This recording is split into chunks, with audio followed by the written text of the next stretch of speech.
Donc, bonjour mesdames et messieurs, chers futurs parents. Ce PowerPoint a été réalisé pour que vous puissiez avoir quelques petites infos bien éclairées sur l'accueil en salle de naissance, le travail et l'accouchement. J'espère que cela vous permettra d'avoir les réponses aux questions que vous vous posez. Alors, durant ce PowerPoint, on va parler de différentes choses, des préparations à la naissance, pourquoi est-ce qu'il faudrait se rendre à l'hôpital et que prendre, l'accueil en salle de naissance en soi, le travail, l'accouchement, l'accueil du nouveau-né. Il y aura aussi une petite discussion sur les cas particuliers et sur le séjour à la maternité. Alors, les préparations à la naissance. C'est vrai que si vous êtes en début de grossesse, on insiste assez bien sur le fait de se préparer pendant la grossesse. Actuellement, à la clinique Saint-Pierre, j'y reviendrai plus tard, nous proposions la prénatale aquatique et le yoga prénatal, mais pour l'instant, c'est en suspens à cause des mesures anti-Covid. Donc si effectivement vous avez l'occasion d'avoir un peu de temps et de pouvoir avoir une personne ressource comme une sage-femme indépendante pour vous préparer à la naissance, vous pouvez consulter le site upsfb.be. En tapant votre code postal, vous pouvez retrouver les différentes sages-femmes qui travaillent dans votre secteur. Peut-être que certaines accepteront de vous voir pour parler effectivement du travail, de l'accouchement, de la préparation à faire pendant la grossesse et pouvoir répondre à toutes vos questions. Alors il y a différentes préparations, il y a moyen de trouver chaussures à son pied, on peut faire de la prénatale aquatique, de l'autonomie, du chant prénatal, du yoga. On peut effectivement aussi faire une préparation avec une kiné et il existe des consultations sage-femme, on en fait aussi également à la clinique. Oui, malheureusement, en cette période de Covid, tout ça est un peu remis en question. À la clinique, la prénatale aquatique et le yoga ont été supprimés, ainsi que les consultations chez la sage-femme. Donc j'espère que petit à petit, après le confinement, vous pourrez vous adresser soit chez nous, soit chez une sage-femme indépendante si vous habitez un peu plus loin que les environs pour vous préparer. Alors, je vous donne juste quelques petits détails pour celles qui sont vraiment en tout début de grossesse et qui auront la possibilité, une fois qu'on aura l'autorisation de relancer toutes ces préparations. Donc, Aquarelle, c'est la prénatale aquatique. On démarre à partir de 26 semaines de grossesse et c'est le mardi, le jeudi. Il y a une heure à 18 h et l'autre à 19 h. Il faut savoir que ces séances, 15 séances sont remboursées par l'INAMI. Vous serez 5 mamans dans l'eau, dans la piscine, et vous pouvez être accompagné de votre mari. Pour l'inscription, vous avez le site web. Alors, nous proposons aussi le yoga, donc c'est le mercredi. Il y a une séance à 18 h et l'autre à 19 h également. Là, on peut commencer plus tôt, à partir de 16 semaines de grossesse. Et là, vous avez 24 remboursements possibles par l'INAMI. Pareil, pour s'inscrire, c'est à l'adresse email yoga@cspo.be.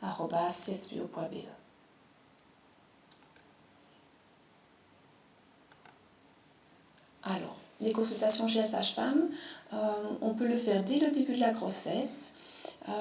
C'est le lundi et le vendredi. Le lundi de 10 h à 17 h 40 et le vendredi à 8 h 30 jusqu'à 15 h 40. Là également, vous avez un remboursement prévu par l'INAMI. Vous pouvez venir en couple ou seul. On s'inscrit au secrétariat de gynécologie. et on peut y aborder tous les sujets que vous souhaitez. On peut parler simplement de l'allaitement, on peut parler du travail, ça dépend un petit peu aussi de quand vous êtes arrivé en consultation. Si vous êtes à 15 semaines, à 30 semaines, à 40 semaines, on parle de choses différentes et c'est vraiment fait pour prendre le temps avec vous, répondre aux questions et vous orienter dans la préparation de cette grossesse et de cet accouchement et pour la suite. Donc ces trois choses-là, consultation, yoga et prénatal aquatique, malheureusement à l'heure actuelle c'est pas possible et dès que l'on aura le feu vert de relancer tout ça, on pourra le faire avec plaisir. Et les soirées d'information, voilà, ça c'est le PowerPoint que je vous expose là actuellement. C'est ce qu'on présentait en grand groupe. Ça, à mon avis, ça ne reprendra pas tout de suite parce que vous étiez souvent une soixantaine à y participer. Donc ce genre de rassemblement-là est interdit également pour l'instant. Alors, plus concret, quand partir pour l'hôpital et que prendre? Alors, et c'est valable pour toute la grossesse, donc peu importe votre terme, si vous êtes en début de grossesse, en milieu ou en fin de grossesse, vous devez devenir dans ces 4 cas-là, si vous avez des contractions utérines régulières et fréquentes et douloureuses. Alors, vous devez venir d'autant plus si vous êtes en début de grossesse, vous devez venir assez rapidement. Donc, des contractions utérines irrégulières, on reviendra plus tard et on vous expliquera effectivement ce que c'est qu'une contraction, un petit peu quel est le ressenti. Si vous avez des pertes de liquide, le liquide amniotique est un liquide transparent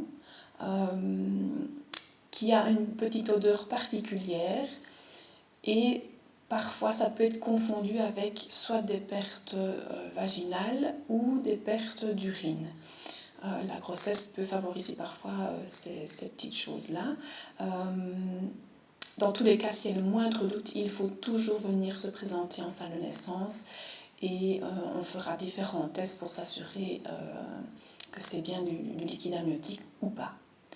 Les saignements, vous devez absolument venir si vous avez des pertes de sang, que ce soit du sang rouge, du sang brun ou du sang accompagné de caillots. Il se peut quand en fin de grossesse on voit le gynécologue, qu'il examine le col, que le col saigne un tout petit peu dans les 2 jours qui suivent le toucher vaginal. À ce moment-là, souvent dans les 48 heures, quand on s'essuie, qu'on va à la toilette, on peut avoir une petite trace de sang brunâtre sur le papier WC. Ça, ce n'est pas grave, c'est parce qu'en fait le col est très vascularisé et en examinant, on le touche et on le fait saigner légèrement. Si c'est des saignements de façon abondante et de saignements rouges, il faut absolument venir au plus vite. Et alors votre bébé, progressivement, vous apprenez à le connaître, vous le sentez bouger, vous avez vos moments où vous le sentez plus bouger de façon plus forte et d'autres moments où vous le sentez un peu moins bouger. On parle souvent que par jour, on doit sentir plus ou moins 10 mouvements du bébé. Maintenant, voilà, chaque bébé est différent. Il y en a qui sont très remuants, d'autres un peu plus calmes. Tout ce qui sort de la normale, qui n'est pas dans ses habitudes, ou si vous ne sentez pas du tout votre bébé bouger, il faut toujours venir vérifier en salle de naissance que tout va bien. Donc, si vous avez le moindre doute, il vaut mieux venir une fois de plus, une fois de trop, que trop tard. Si jamais vous avez le numéro ici en bas, le 010 437 287, ça c'est le numéro de la sage-femme qui travaille en salle de naissance. N'hésitez pas à nous téléphoner pour vous prévenir de votre arrivée et de pourquoi vous venez. Je rajouterai à ce diaporama que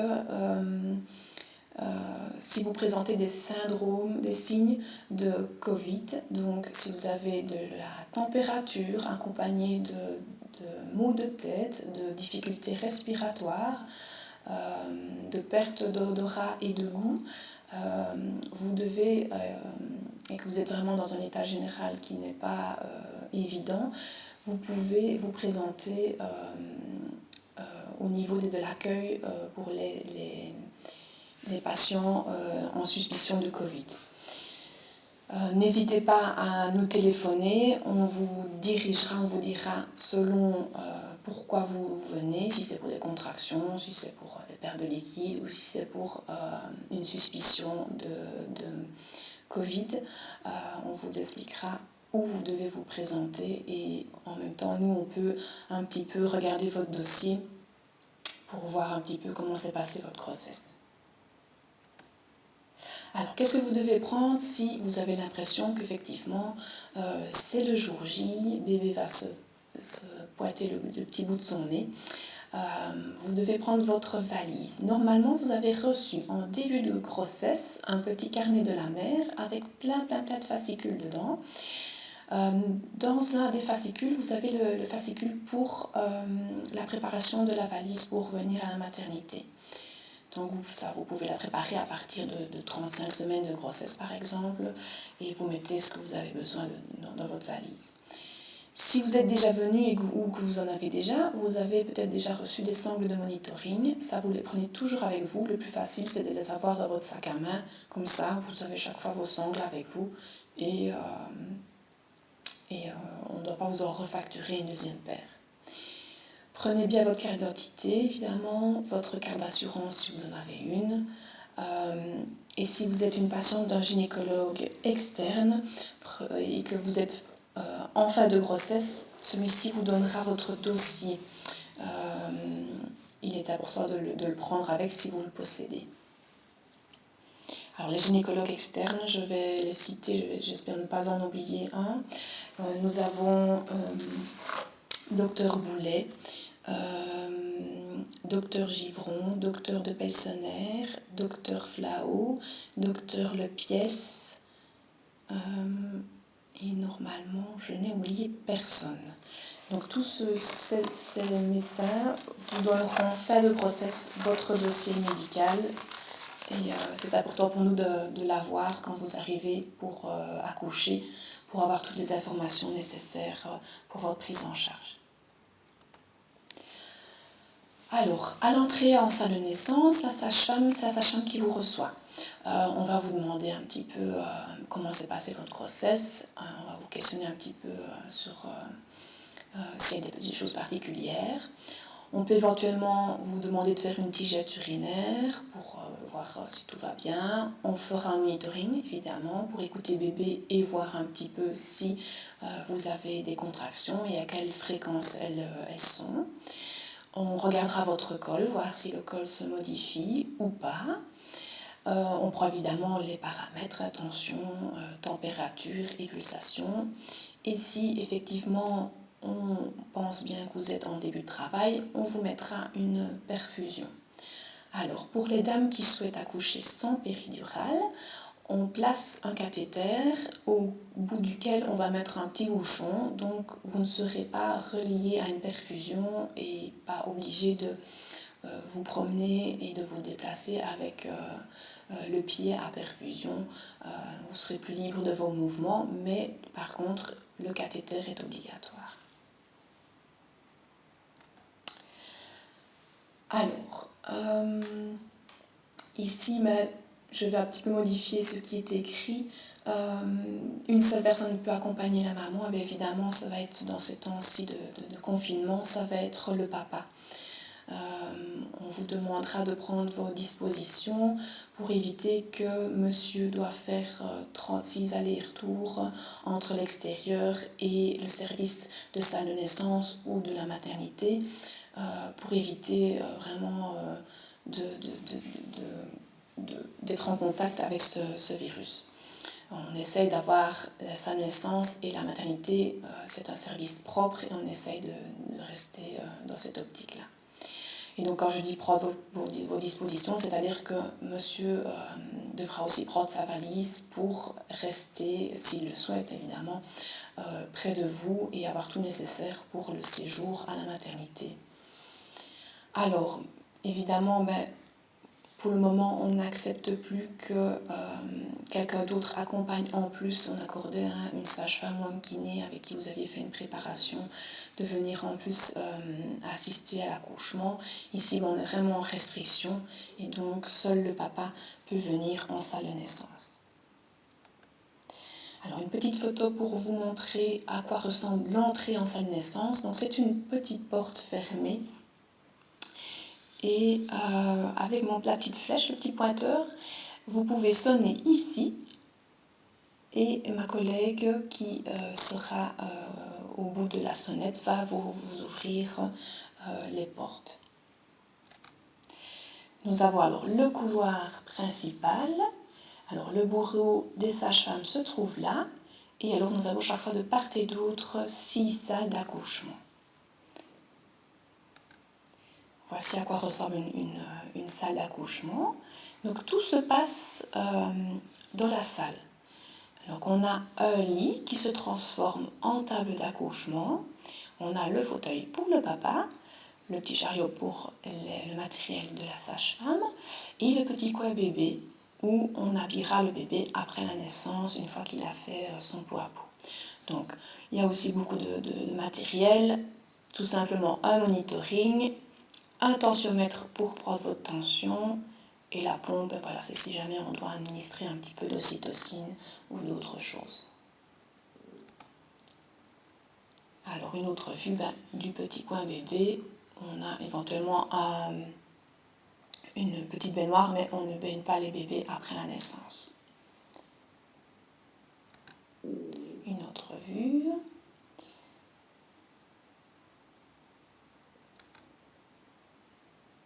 Voilà, toutes les salles sont identiques, ou presque.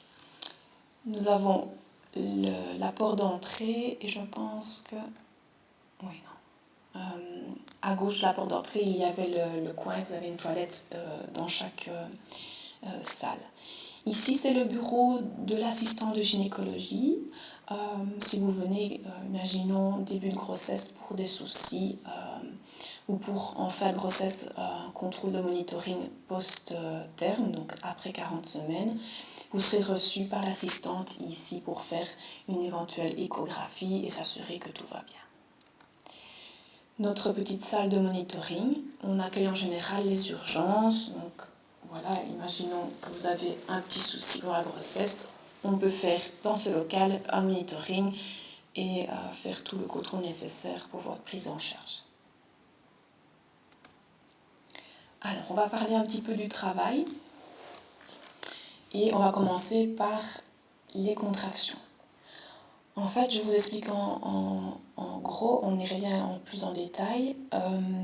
Pour qu'un travail avance, il faut 3 choses. Il faut d'une part qu'il y ait des contractions qui soient régulières, intenses et fréquentes. À quoi servent les contractions? Les contractions vont permettre de pousser bébé vers sur le col de l'utérus pour que celui-ci puisse se dilater. Donc la deuxième chose, c'est donc on a besoin des contractions. Les contractions vont pousser bébé sur le col pour le dilater, ça c'est la deuxième chose. Et la troisième chose, évidemment, c'est que bébé se positionne correctement dans le bassin. Alors ici, on a 2 monitorings. Le petit cœur de bébé, si on suit la petite flèche, ceci c'est le cœur de bébé. Pareil pour le deuxième ici. Et donc, c'est vraiment écrit tout petit, mais les bébés ont un cœur qui bat entre 120 et 160 de rythme. Et nous avons la deuxième ligne ici qui représente les contractions. Donc là, on voit effectivement une contraction espacée d'un certain temps.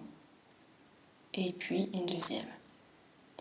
Ici, plus ou moins, nous avons une dizaine de minutes entre 2 contractions. Et voici un monitoring effectivement de travail où on voit qu'on a des contractions qui sont beaucoup plus régulières. Toutes les 3-4 minutes, on a une belle contraction. Alors, d'une part, il y a la machine qui nous dit la fréquence et qui nous dit, voilà, on est avec des contractions toutes les 10, toutes les 5, toutes les 3 minutes. Et d'autre part, il y a votre ressenti. Elles ont démarré de façon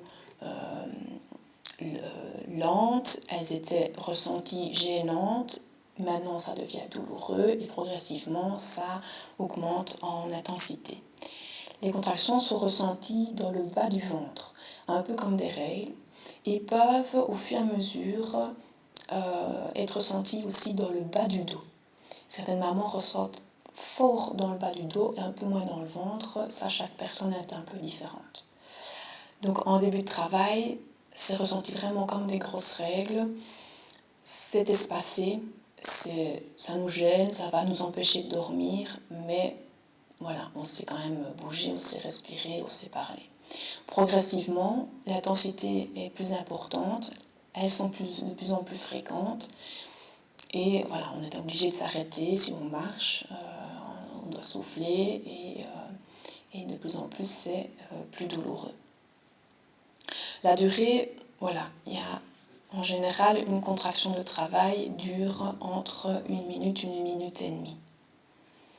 C'est vrai qu'au départ, elles peuvent être moins longues et quand on est vraiment en phase active de travail, elles sont plus longues. Alors, on entend souvent parler de faux travail. Voilà, c'est un terme qu'on emploie un peu moins maintenant. On parle souvent de phase de latence. Si vous voulez, on peut comparer la fin de la grossesse à la préparation d'une pièce de théâtre. Si vous devez présenter une pièce de théâtre, avant le jour J de la première représentation, vous avez des répétitions. Le faux travail, c'est un peu ça. Ce sont les répétitions avant le jour J.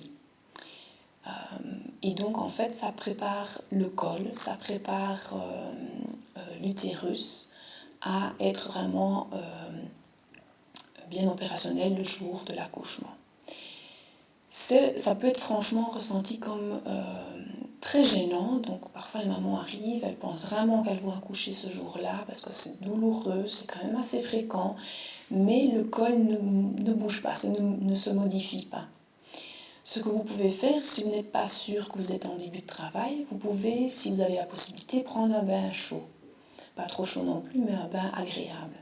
Si avec le bain, les contractions se font plus douces et ont tendance même à s'arrêter, c'est que probablement vous êtes plutôt dans le cadre d'un faux travail. Si par contre, le bain accélère, qu'elles deviennent de plus en plus intenses, plus fréquentes, alors vous pouvez vous mettre en route pour la maternité. On dit souvent que pour un premier enfant, il est préférable d'attendre que les contractions soient espacées de toutes les 5 minutes. Pour un deuxième, un troisième, les bébés sont souvent un peu plus rapides. On préfère gouverner quand les contractions sont régulières toutes les 10 minutes. Dans le moindre doute, n'hésitez pas à venir. Vous signalez que vous téléphonez en salle de naissance pour vous dire voilà, on arrive. On va peut-être vous dire prenez un bain et puis si après le bain ça ne passe pas, venez. Mais en tous les cas, nous on pourra consulter votre dossier et vous accueillir dans de bonnes conditions. Et donc le faux travail, ça peut arriver une fois, 2 fois, fin de la grossesse. Et voilà, c'est vraiment fait pour préparer toute la dynamique pour le jour J. Alors, on parlait de dilatation. Sur le diaporama ici, vous avez la représentation, vous avez l'utérus ici, dans lequel bébé se trouve. Et le col, c'est ceci, tout ceci. Vous avez un orifice interne au col et un orifice externe. Votre gynécologue vous a peut-être dit, votre col est long et il est fermé. Eh bien, ici, nous avons un col qui est long et qui est fermé à l'orifice externe et à l'orifice interne. En début de travail, en général, surtout pour un premier, le col, la première chose qu'il va faire, c'est pas spécialement s'ouvrir, mais d'abord se raccourcir. Il va s'effacer, comme on appelle ça, pour être complètement effacé et commencer du coup, alors après, à s'ouvrir. On voit effectivement aussi ici la petite poche des os qui bombe à travers le col.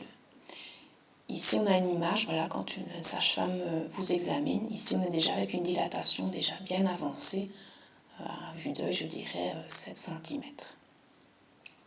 Et on peut, avec le doigt, toucher effectivement donc la petite tête de bébé et pouvoir aussi sentir les sutures, la grande fontanelle et la petite fontanelle pour voir comment bébé se présente dans le bassin.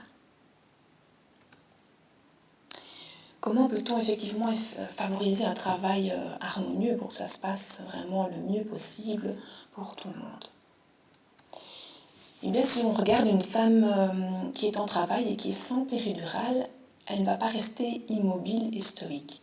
Elle va se bouger, elle va beaucoup bouger, faire beaucoup de mouvements de bassin pour se soulager notamment, mais aussi, en fait, quand le bassin bouge, la tête de bébé peut avoir plus facile à descendre dans ce bassin. Effectivement, bébé, s'il est un petit peu mis de travers, il va pouvoir, par les mouvements du bassin, se repositionner correctement pour l'accouchement. Je mets un petit... je parle d'investissement du papa. Effectivement, le papa est hyper important. C'est lui qui connaît le mieux madame et qui va pouvoir... c'est sa force tranquille tout au long de ce travail, et il va pouvoir l'aider, l'accompagner et suivre les conseils, parce qu'il se peut qu'effectivement la sage-femme soit tout à vous soyez seul en salle de naissance, mais effectivement on peut très bien avoir 2 voire 3 dames en travail en même temps et devoir un petit peu se partager entre vous toutes.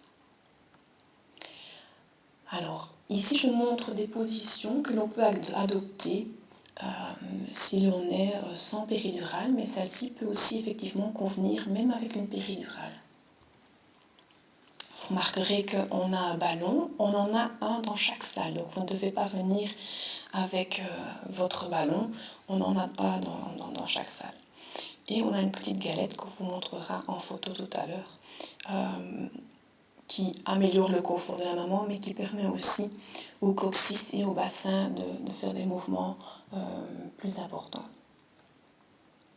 Une autre position que l'on peut adopter, la position qu'on appelle en Bouddha, qui favorise plutôt la descente de bébé dans le bassin. Ici, une position un petit peu intermédiaire de 4 pattes, améliorée. On voit que le papa est bien présent.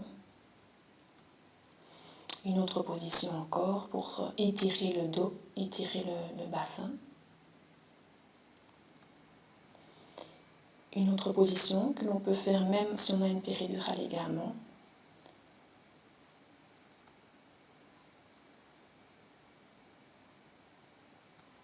Voilà, ici nous avons aussi effectivement la galette qui avait sous les fesses de la photo précédente, qui nous permet de mobiliser le bassin, surtout quand on a une péridurale et que du coup on ne peut plus se lever et plus se mobiliser.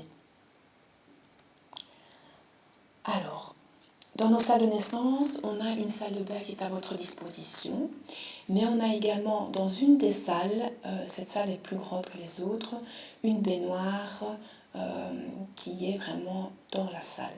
Et donc, si vous avez un projet de naissance d'accoucher sans péridurale, vous pouvez le dire à la sage-femme à l'entrée, et comme ça, si cette salle est libre, prioritairement on vous met dans cette salle-là. Puisque une fois qu'on a une péridurale, on ne peut pas aller dans le bain avec le cathéter. Alors, il y a quelques cas où le bain est contre-indiqué, mais si vous avez une grosse affection au niveau de la peau, effectivement, si vous avez une péridurale, je viens de le dire. Mais c'est a priori les seuls cas que je vois. Voici le local où il y a la baignoire uniquement. Ce sont des baignoires pour le travail. On ne peut pas accoucher dans l'eau. Elles ne sont pas prévues à cet effet-là. Elles ne sont pas équipées pour faire des accouchements dans l'eau. Et voici la baignoire qui est intégrée à la salle de travail et d'accouchement. On voit ici la fin de la baignoire et donc la salle qui est identique aux autres, mais qui est plus grande évidemment, puisqu'il y a cette baignoire dans la chambre. Alors, si on a fait la décision d'accoucher avec une péridurale, ce n'est pas pour autant que la sage-femme ne va pas vous mobiliser, puisqu'il faut vraiment faire bouger ce bassin pour favoriser un travail harmonieux. Et donc voici des positions qui vous permettront de bouger le bassin alors que vous avez une péridurale, puisque je vous le répète, avec une péridurale, on ne peut pas se mettre debout. On perd souvent un petit peu la capacité à bouger les jambes. Une autre position qu'on avait déjà vue tout à l'heure. Ici, en fonction de si vous avez plus ou moins de la force dans les jambes, on peut la faire ou pas. Une position intermédiaire à la photo précédente. Si on ne sait pas se mettre à quatre pattes, on peut prendre cette position qui est vraiment similaire et qui a les mêmes avantages. Et donc nous avons des tables effectivement modulables et donc on peut faire beaucoup de choses. Alors le bébé, lui, il a aussi un rôle à jouer évidemment dans ce travail et cet accouchement. Qu'est-ce que le bébé va devoir faire? C'est effectuer une petite rotation, parce que vous avez peut-être remarqué que son dos est à gauche ou à droite. Et il va le présenter un petit peu différemment lors de l'expulsion. On parle souvent que bébé doit s'engager. Ça, c'est vraiment descendre dans le bassin. Vraiment, c'est à la dernière limite. Quand on est à dilatation complète, bébé doit vraiment encore descendre quelques centimètres plus bas pour venir se caler derrière la symphyse et s'engager. À ce moment-là, alors on va pouvoir s'installer pour pousser.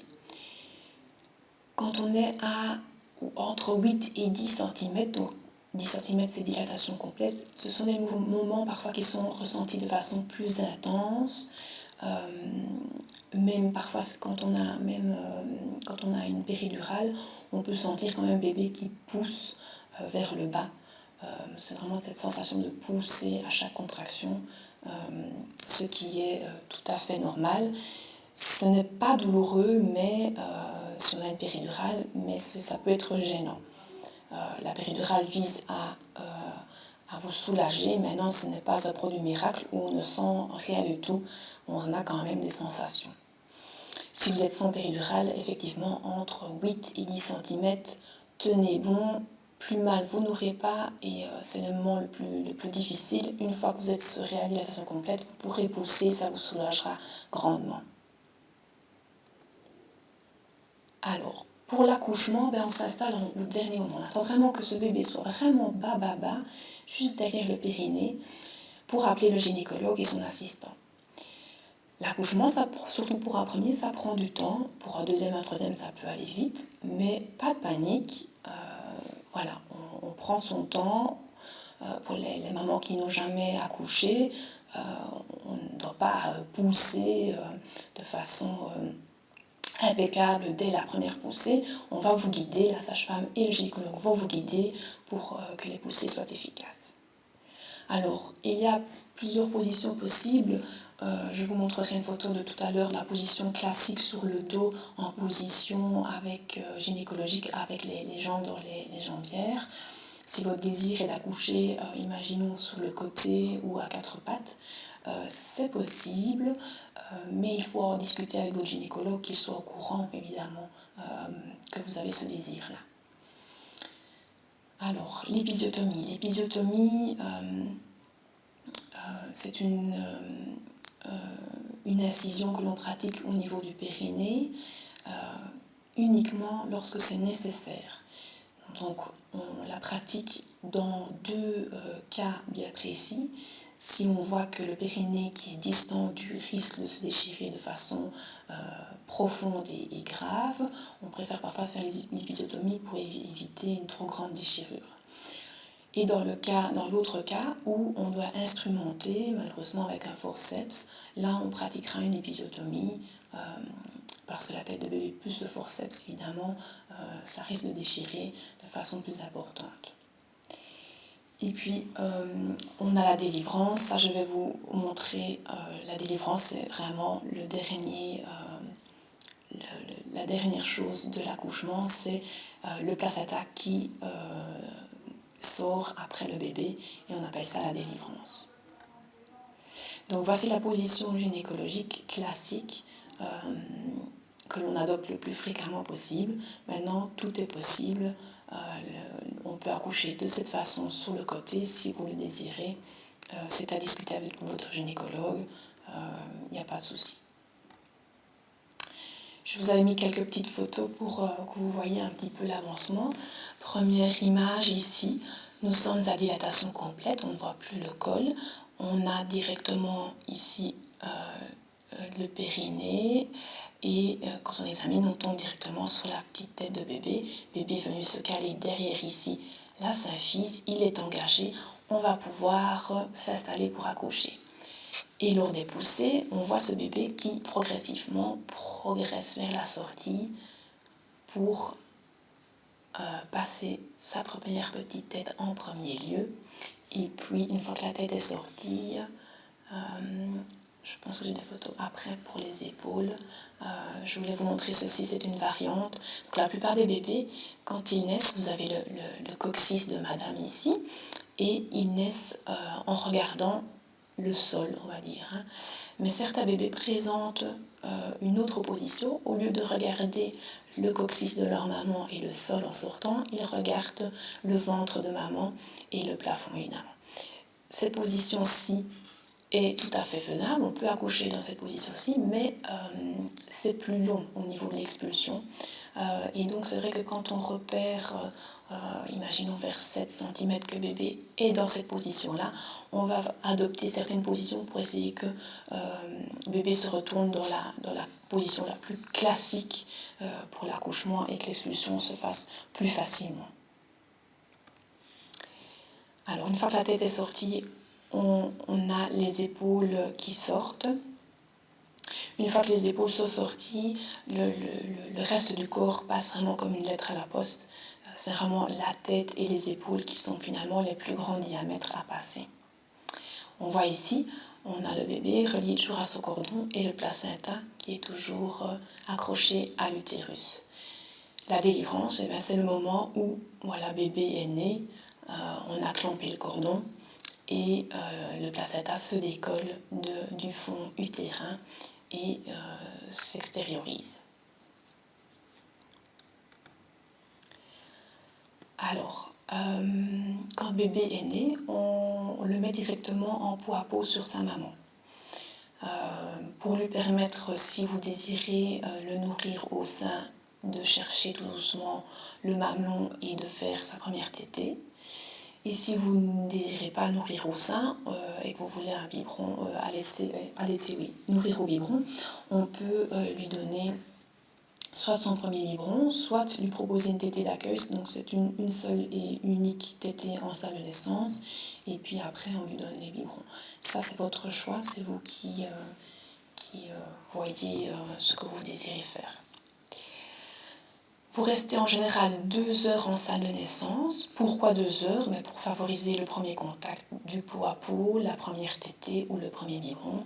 Et puis surveiller les pertes de sang de maman, être sûr que maman, tout se passe bien pour elle et que bébé continue à s'adapter de façon optimale. Une fois que bébé s'est bien alimenté, que le pot à pot est terminé, on va appeler le pédiatre. Le pédiatre va venir l'examiner complètement et on le pèsera à ce moment-là, on va le mesurer et l'habiller avec papa. On va rafraîchir maman, on va habiller bébé et puis vous serez transféré à la maternité où un bon repas vous sera servi. Alors, quelques petites photos du pot à pot.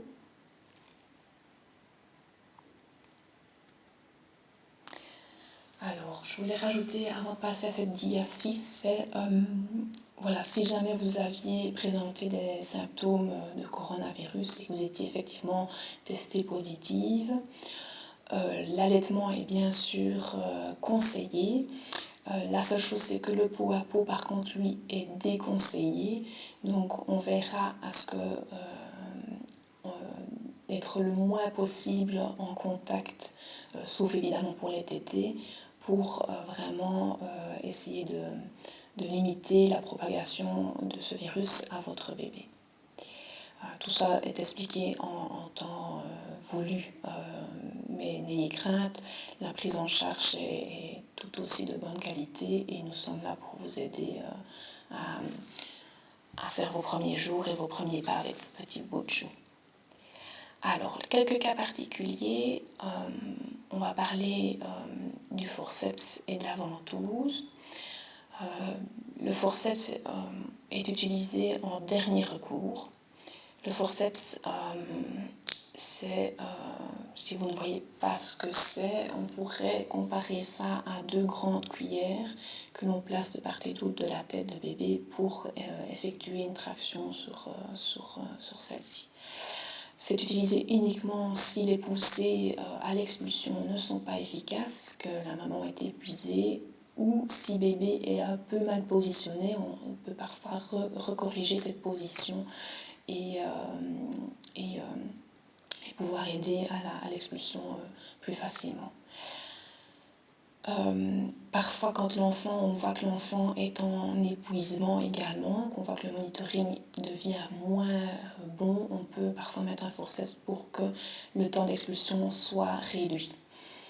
C'est vraiment fait en dernier recours. À ce moment-là, le pédiatre est présent à l'accouchement pour s'assurer que tout va bien pour bébé à la naissance. La ventouse, nous utilisons des petites ventouses manuelles, donc ce ne sont pas de forte aspiration que l'on fait sur la tête de bébé. C'est plus pour vraiment, effectivement, le petit coup de pouce en plus qu'il faut parce que maman est épuisée ou que bébé est légèrement mal mis. Alors, on va parler de l'induction. Donc ça, c'est provoquer un accouchement. Donc la grossesse, c'est 40 semaines, plus ou moins 10 jours. Donc vous pouvez accoucher 10 jours avant, mais aussi 10 jours après. Si vous dépassez les 40 semaines, vous serez vu par votre gynécologue de façon régulière. On peut induire de 2 façons différentes. Soit votre col est vraiment fermé, il n'a vraiment pas encore vraiment travaillé, il est de consistance plutôt dure.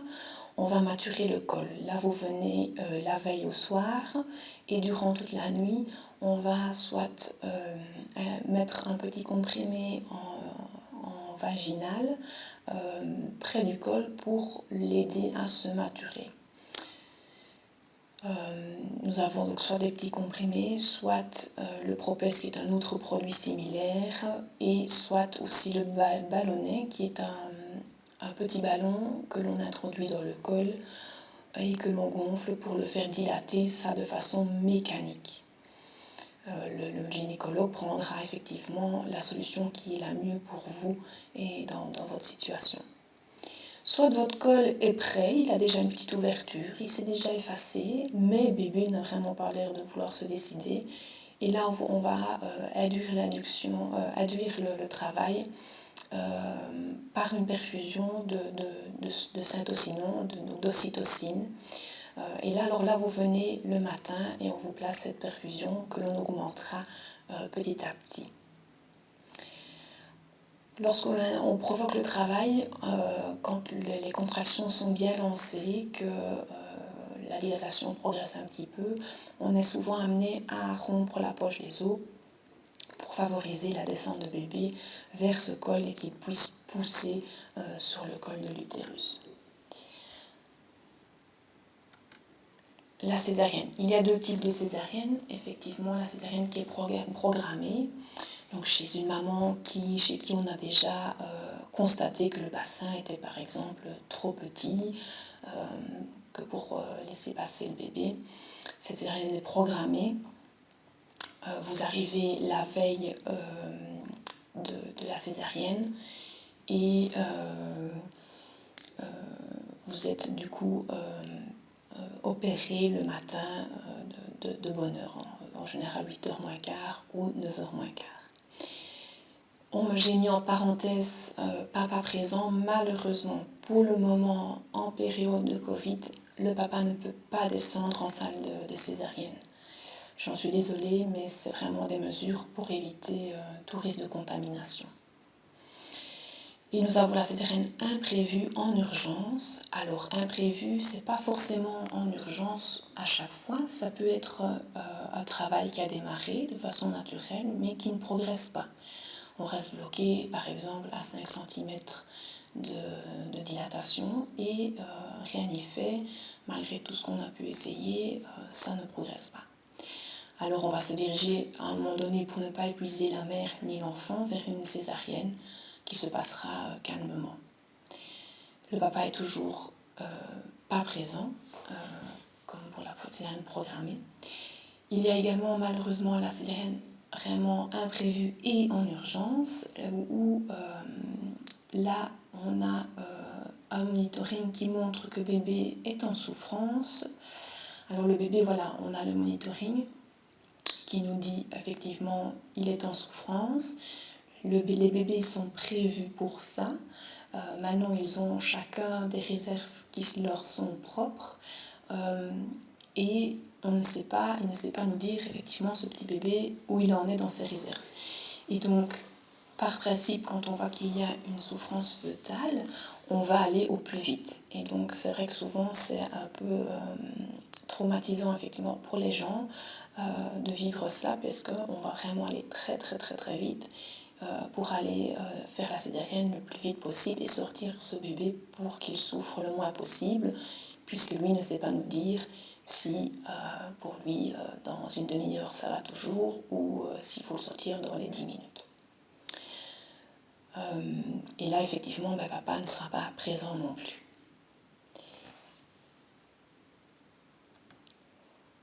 Alors, ce slide-ci est aussi un petit peu à modifier à l'heure actuelle.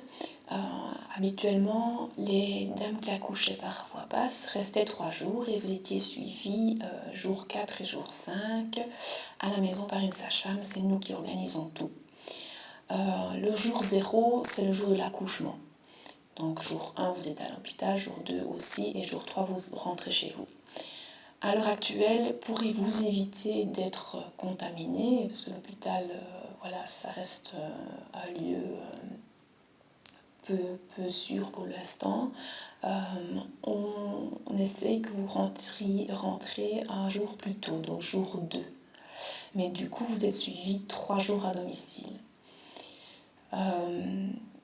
Voilà, c'est pas obligé de sortir jour 2, c'est uniquement si tout se passe bien, il faut que le poids de bébé et que l'alimentation se passe bien et que bébé ne déclare pas une jaunisse trop importante qu'il faille traiter. Pour les césariennes également, avant on restait 5 jours et puis vous n'étiez pas suivi du coup à domicile. Ici vous rentrez, on essaie de vous faire rentrer plus tôt aussi, jour 3 voire jour 4, pour éviter aussi d'être en contact avec ce virus. Mais alors du coup, si vous rentrez jour 3, vous êtes suivi jour 4 et jour 5 à la maison. Donc voilà, c'est discuté au cas par cas. On essaye dans les conditions actuelles de faire au mieux. N'hésitez pas à vous exprimer, à dire ce que vous ressentez.